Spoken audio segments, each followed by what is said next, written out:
Well, it finally happened. Mike McCarthy is no longer the coach of the Dallas Cowboys. After 5 seasons, he compiled a record of 49-35, 3 playoff appearances, and a playoff record of 1-3. Now, officially, he wasn't fired. His contract had expired, and apparently negotiations had broken down. But there is so much beneath the surface that we can unpack. And even further from that, what does this move say about the Dallas Cowboys? Who did they go out and hire to replace Mike McCarthy? And was this even the right move? Now, before we get into that, let's take a quick look at the Mike McCarthy era in Dallas. On paper, he was actually quite successful. His first season, Dak Prescott only played 5 games, and at one point, Ben DiNucci and Garrett Gilbert were starting games. They finished 6-10 and somehow were having a shot at one of the worst divisions in football, if it wasn't for the tanking ass fucking Eagles. The next 3 years, the Cowboys would win 12 games each year. 2 of those 3 years winning an NFC East title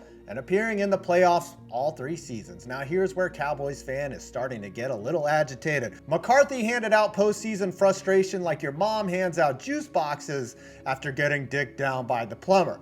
The Cowboys lost to the 49ers 23-17 in 2021. They beat the Bucks in 2022 and then lost to the Niners again in 2023/2024. They were thoroughly upset by the Packers in Jerry World 48-32, a shocking conclusion to a season where the team looked like contenders poised to make a run. And this year, Dak Prescott got hurt again, so there was much speculation that Mike McCarthy would indeed be back, and all signs more or less pointed to this until Jarrah and Mike sat down at the table to work things out. Now, before we get to what the fallout and implications are of him no longer being the coach, let's just hone in on the widely stated criticism of McCarthy while he was coach of dem boys. He was widely criticized for being a poor in-game manager, a poor clock manager, and for being poor at challenging plays. He was seen as a patsy and a yes man. His decision-making at the end of the 2 49ers playoff games were laughable, thank you, launching memes and pissing off Cowboy fans with sweet, sweet tears. Oh my God, I'm gonna miss him. All the issues that led to his firing in Green Bay reared their ugly head in Dallas. Despite being successful in the win column, McCarthy seemed to generate frustration when it mattered the most. And that finally led to his quote-unquote dismissal, which honestly, I am shocked by. It looked like by body language wise that Jerry was fine with bringing McCarthy back. After all, you cannot lay the failure of this particular season, one in which almost every key player for the Cowboys either spent time injured or was lost for the season, all on Mike McCarthy. Though we don't know what happened in that room, here's what I think did happen. Either Mike McCarthy overplayed his hand or Jerry made it very easy for him to walk out the door.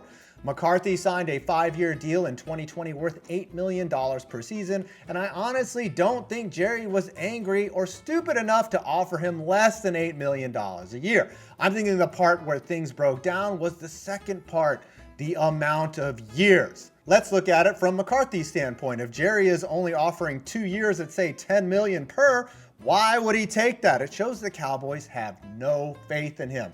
There are plenty of teams, especially shitty ones like the Saints, willing to offer McCarthy a 5-year deal, something pretty standard for even new head coaches coming into the league. McCarthy isn't dumb. He knows he's worth more than to be treated as a wait-and-see option. Even a 3-year offer is still a net loss for him.